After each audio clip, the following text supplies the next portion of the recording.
చాలా పెద్ద తప్పు చేశావు. అది వేసి ఇంతమందిలోంచి నువ్వు తప్పించుకోలేవురా. అది ఎవరి మీద పడినా వాడితో పాటు నలుగురే పోతారు. రేయ్, మిగిలిన వాళ్ళు వీడిని ముక్కలు ముక్కలుగా నరికేయండ్రా. వెయ్యరా, ఎలా తప్పించుకుంటావో చూస్తాను.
అబ్బో, ఈ పేలుపోయిన జీపులు అవి చూస్తుంటే ఎంత ఆనందంగా ఉందో. నిజంగా ప్రత్యక్షంగా చూస్తుంటే ఇంకెంత బాగుండేదో. Hello sir, excuse me sir. వచ్చేసారా? ఇంకా రాలేదేటా అనుకుంటున్నా. What news? అది చెప్పాల్సింది మీరే కదా సార్. అసలు ఏం జరిగింది? రాసుకోండి, చెప్తాను. చెప్పండి సార్. బై ఎలక్షన్ లో కేకే గారు సీట్ కోసం ట్రై చేస్తున్నారు కదా. పొలిటికల్ గా ఆయన దెబ్బతీయడానికి శత్రువులు ఒక యంగ్ డైనమిక్ ను ఉపయోగించారని మాకు ఇన్ఫర్మేషన్ వచ్చింది. వాడు డైనమిక్ లా పేలాడు. కేకే గారు తమ్ముడిని, మరో 10 మందిని పన్నులు కొట్టినట్టు కొట్టాడు. ఇది పర్సనల్ గ్రేడ్జో పొలిటికల్ గ్రేడ్జో అర్థం కావట్లేదు. ఇదంతా చేసింది ఒకడా? ఎస్, ఒక్కడే. అతనొక్కడే. పాపం దానికి కేకే గారు ఊరుకుంటారా? కొన్ని వందల మంది అనుచరులతో వాడి మీద అటాక్ చేశారు. దానికి వాడు ఊరుకుంటాడా? సింగిల్ హ్యాండ్ తో ఈజీగా వాళ్ళందరినీ చిత్తకొట్టేశాడు. అయ్యో బాబాయ్, కేకే గారికి ఎంత లాసో? లాసా? మామూలు లాసా? అటు పరువు, ఇటు ఫైనాన్స్, మొత్తం అవుట్. ప్రెస్ వాళ్ళు మీరే ఎంత ప్రెస్ అయిపోతున్నారు.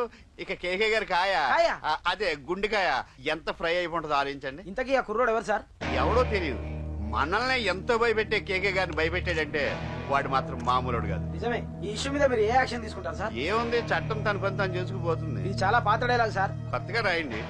ఏమైనా గానీ ఈ దారుణాన్ని నేను తట్టుకోలేకపోతున్నా. కేకే గారు కంప్లైంట్ ఇచ్చినా ఇవ్వకపోయినా ఇది నా పర్సనల్ ఇష్యూగా తీసుకుని వాడెక్కడున్నా వెతికి పట్టుకుని ఇదే కెమెరాల ముందు వీడే కేకే గారు దోల తీర్చిన మగాడు, సారీ దుర్మార్గుడు అని ప్రూవ్ చేస్తాను. అంతవరకు మీరు నాకు కనిపించొద్దు, ఎందుకంటే నేను మీకు కనిపించను. ఇది లైవ్ సార్. ఇవన్నీ ఏసీపీ గారు చెప్పమన్నారు. వస్తానే.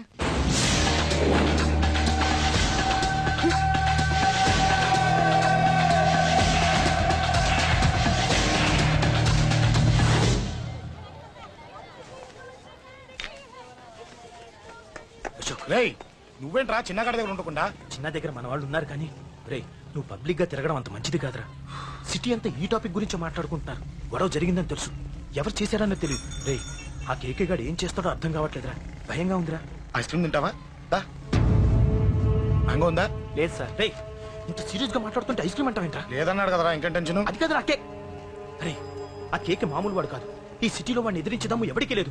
అలాంటిది నువ్వు వాడి తమ్ముడిని నడి రోడ్డు మీద పిచ్చి కుక్కని కొట్టినట్టు కొట్టావు. ఇప్పుడు నిన్ను వదిలిపెడతాడా? వాడి ఇమేజ్ డ్యామేజ్ చేసావు. ఎరా చిన్నగానే డాక్టర్ ఇంటికి తీసుకెళ్ళమన్నాడా? తీసుకెళ్ళమన్నాడు. ఈ బాల్స్ ఎన్ని ఉన్నాయి? 10 ఉన్నాయి. మొత్తం ఇచ్చేయండి. ఇప్పుడు అవెందుకురా? చూడరా ముందే చిన్నగాడు దెబ్బ తగిలి బాధపడుతున్నాడు. మనందరూ సరదాగా వాడితో క్రికెట్ ఆడామనుకో వాడు హ్యాపీగా ఫీల్ అవుతాడు, ఆ బాధను మర్చిపోతాడు. అర్థమైందా? అరే మ్యాటర్ ఇంత సీరియస్ గా ఉంటే మ్యాచ్ అంటావేంట్రా? అరే నా మాట విను. ఓ 10 రోజులు ఊళ్ళో లేకుండా ఎక్కడికైనా వెళ్ళిపోరా. మరి 11వ రోజు అరే నా మాట విను. వాడిని చంపేస్తాడు. అంతే కదరా? ఇంత జరిగిన తర్వాత వాడే కాదు ఎవడైనా అదే చేస్తాడు. రేయ్ నీకేమైనా పిచ్చా? గురువునే మాట్లాడుతున్నావా? వాడిని నేను చంపుతాను తెలుసుకుని ఇక్కడే ఉంటావా?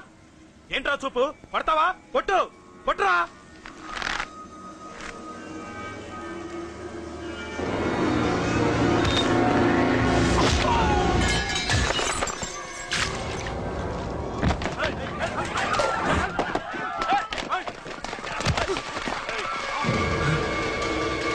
మ్యాచ్ అంటే ఇవి తీసుకొని చిన్నగాడి దగ్గరికి వెళ్ళి అశోక్ నేను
ఎక్కడ రావాడు?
దిగండి అమ్మా. అమ్మా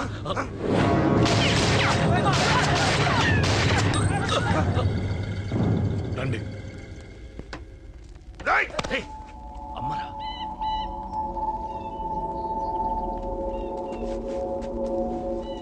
కూర్చోండి అమ్మా.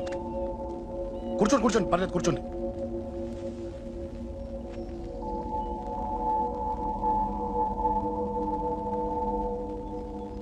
పూజలు బాగా జరిగాయమ్మా? నేనేనమ్మా అశోక్ అంటే. నీ చిన్న కొడుకుని కొట్టింది నేనే. తప్పు చేశాడమ్మా అందుకే కొట్టాను.